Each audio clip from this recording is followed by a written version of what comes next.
গোটেইখিনিয়ে চৰকাৰে উৎসাহ প্ৰদান কৰিলে, প্ৰদান কৰি তেওঁলোকে প্ৰশিক্ষণ আমাক দিয়াই খেতিৰ ওপৰত আমাক সদ্যজাতভাৱে এটা ভাল হেৰিত আনিলে। এতিয়া কথা হ'ল আমি খেতি কৰাৰ পিছত চাৰ্টিফিকেট পোৱাৰ পিছত চাৰ্টিফিকেটখিনি বনাই দিয়াৰ পিছত তেওঁলোকে কি কাৰণত আমাৰ ধানখিনি লোৱাৰ পৰা কৰ্তন কৰিলে। তেওঁলোকে FCI এইবিলাক যিবিলাক হেৰি বনাই দিছে তাত তেওঁলোকে ধান লোৱাৰ কাৰণে এটা নিৰ্দিষ্ট টাৰ্গেট দিছিলে, সেই টাৰ্গেটটো ফিল আপ নকৰি তেওঁলোকে টাৰ্গেটটো কিয় কমালে? তাৰমানে আচলতে 2700 মেট্ৰিক টন ল'লে আপোনালোকৰ আমাৰ একো অসুবিধা নহ'লে। আমাৰ এইখিনি যিখিনি আণ্ডাৰ বিজয়নগৰত আমাৰ 2700 মেট্ৰিক টন আৰামছে হৈ যায়, কিন্তু তেওঁলোকে সেইখিনি নকৰি আমাক কিয় এনেকুৱা বিপদত পেলালে? যোৱাবাৰতো ফুল টাৰ্গেটে লৈছিলে, 2710 মেট্ৰিক টনে লৈছিলে। কিন্তু বৰ্তমান আমাৰ এই পৰিস্থিতিত আমি কৃষকখিনি বহুত হেৰি হৈছোঁ, কাৰণ আমি নতুন প্ৰজন্মখিনি যিখিনি আমি আহিছোঁ উঠি খেতিৰ প্ৰতি যিখিনি আগ্ৰহী হৈছোঁ সেইখিনিও বিপদত পৰিছোঁ। এতিয়া আমিতো কিছুমান খেতিয়কে নলম বুলি ঠিক উঠাই দিছে, মানে এতিয়া টাৰ্গেটটো যেতিয়া কমাই দিছে তেতিয়াতো তেওঁলোকে বাধ্য, তেওঁলোকেতো নিজৰ পকেটৰ পৰা আৰু ধান ল'ব নোৱাৰিব। গতিকে তেওঁলোকে কৈছে আমি চৰকাৰলৈ মানে বিনম্ৰভাৱে অনুৰোধ কৰিছোঁ, কৃষকখিনিক অন্ততঃ আমাক কিছু সকাহ দিয়ক, ধানখিনি লৈ অন্ততঃ এইবাৰৰ কাৰণে কিবা এটা ব্যৱস্থা কৰক। ইয়াৰ পিছতো আমি হেৰি কৰিব লাগিব কথাটো। এতিয়া কথাটো হ'ল আমি যদি ধানখিনি দিব নোৱাৰোঁ, আমিতো সুতে লৈ ধান বা লোন লৈ কিবা কৰি কৃষকে যিমানখিনি কষ্ট কৰি পেলাই ধানৰ বস্তা কিনিছে, ধানৰ ভাড়া এই গাড়ী আনি পেলাই ইয়াতে ৰাখি থৈছে, ধান দিব ল'ব পৰা নাই। ধানখিনি যদি বেলেগক দিয়ে তেতিয়া উচিত মূল্য এইখিনি ধানটো আমি কৃষকে যদি আমি বেপাৰীক দিওঁ বা অন্য বজাৰত বিক্ৰী কৰোঁ, উচিত মূল্যটোতো আমি নাপাওঁ। ইয়াতে আমাৰ লছ আছে, চৰকাৰক দিলেতো আমাৰ লছ আছে। তথাপিতো আমি চৰকাৰক দিছোঁ অলপ ভালখিনি, ধৰক 100%ৰ 10% লছ কৰি পেলাই হ'লেও চৰকাৰক দিব পাৰিলে আমাৰ ভাল। বেলেগক দিলেতো আমাৰ 100%ে লছ হ'ব। চৰকাৰেতো কৈ আছে আপোনালোকক উচিত মূল্য দিব বুলি কৈছে, সেইকাৰণে আমি চাৰ্টিফিকেটখিনি বনাই আমি আগ্ৰহী হৈছোঁ। আৰু চৰকাৰে উচিত মূল্য দিয়া নাই নেকি? উচিত মূল্য দিছে, চৰকাৰৰ পৰা যিখিনি পাইছোঁ ভাল মূল্যই পাইছোঁ বুলি ধৰক। নাই, তাতেও আমাৰ যদি সমূহীয়াভাৱে চাব যায় খেতিখিনি কৰিলে আমাৰ যিখিনি খৰচ হয় তাত আমাৰ বেছি প্ৰফিট নহয়। চৰকাৰতো বেছি প্ৰফিট নহয়, আৰু পইচাটো পাওঁতে বা আমাৰ কিছুমান তাতে এনেকুৱা আছে এক্সেছৰিজখিনি যিখিনি আছে, এই বস্তা কিনিব লাগিল, গাড়ী ভাড়া দিব লাগিল, আৰু আমি লেবাৰ চাৰ্জ আছে, এইবিলাক যদি গটিয়াব যাওঁ তেতিয়াহ'লে হয়তো আমাৰ প্ৰফিটটো নহয়ে, মূলটো চৰকাৰক দিলে অন্ততঃ কমচে কম আমি মূলটো পাওঁ। কিন্তু চৰকাৰক নিদি যদি আমি অন্য বজাৰত দিব লগা হয় আমিতো কৃষক বহুত লছত পৰি যাম। তাৰমানে আমি ইয়াত আহি গম পালোঁ, আমাৰ প্ৰথমতে আমি এই মানে এগ্ৰিকালচাৰ অফিচ মিৰ্জা, তাৰ পৰা আমি চাৰ্টিফিকেট ল'লোঁ। চাৰ্টিফিকেট লৈ আমি তেখেতসকলে আমাক মাতিলে, চাৰ্টিফিকেটবিলাক আমাৰ জমা ল'লে। জমা লোৱাৰ পিছত আমাক ধান ল'ব, মানে চিৰিয়েলি ধান ল'ব।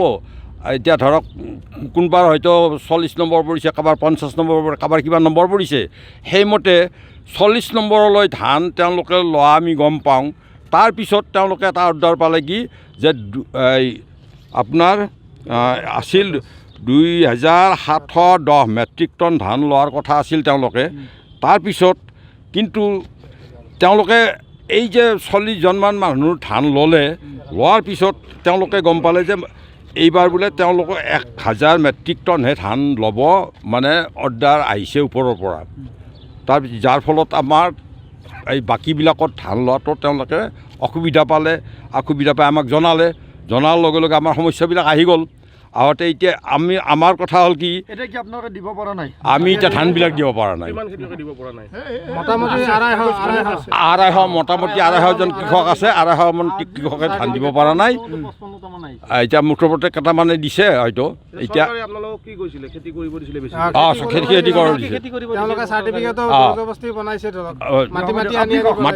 যদি আমি চৰকাৰক ধানটো দিব নোৱাৰোঁ কি কৰিম, কাক দিম? এতিয়া ধৰক বাহিৰা যিবিলাক বেপাৰী আহে, বেপাৰীবিলাকক দিলে আমি আধা দাম দিয়ে, আধা দামতো আমি দিলে কি হ'ব? পেলাই দিয়ে যোগ্য হ'ব।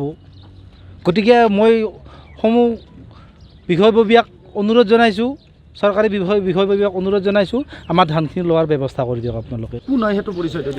আমি নাফেডৰ PPC চেণ্টাৰৰ মেনেজাৰ। ঠিক আছে, আমি ইয়াতে আজি 5 বছৰ 5 বছৰৰ পৰা ইয়াতে ধান লৈ আছোঁ নাফেডৰ হয়। তো নাফেডৰ আমাৰ PPC চেণ্টাৰত এইবছৰ টাৰ্গেট দিয়া হৈছিল ষ্টাৰ্টিঙত 2710 মেট্ৰিক টন, যি আমাৰ মেছেজ আহিছিল। কিন্তু এতিয়া 4 দিন আগত এটা মেছেজ আহিছে যে আমাৰ টাৰ্গেটটো কমাই দিছে, 1000 মেট্ৰিক টন কৰি দিছে।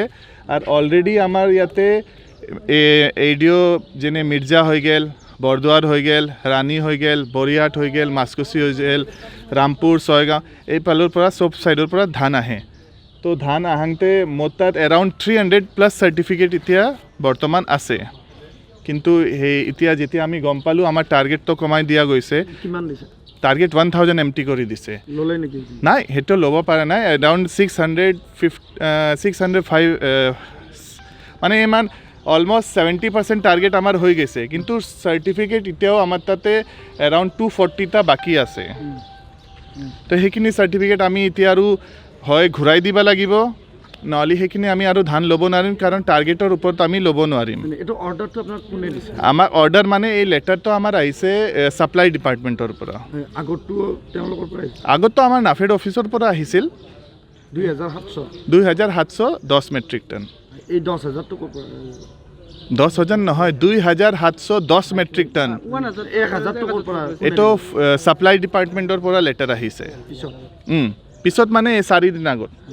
এতিয়া আপোনালোকে এই কথা কৈছেনে যে এই যে কৃষকসকল যে অসুবিধাৰ সন্মুখীন এইটো মইতো সেইকাৰণে আজি যে আপুনি কৃষকসকলক সুধি লওক, মই এখেতক সেয়ে কৈ আছোঁ যে আমি এইখিনি নিজে এতিয়া গম পাইছোঁ, তো এইখিনি আমি মিলি পেলাই ছল্ভ কৰিব লাগিব। আমি DC অফিচত যাই পেলাই লেটাৰ দিব লাগিব, ছাপ্লাই অফিচত দিব লাগিব, CM ছাৰত দিব লাগে, চিফ ছেক্ৰেটাৰী য'ত দিব। আমাৰ নাফেডত আমি সুধিছোঁ, তো তেওঁলোকে কৈছে আমি এইখিনি কথা একো গম নাপাওঁ যে কাই কমাইছে কি কমাইছে।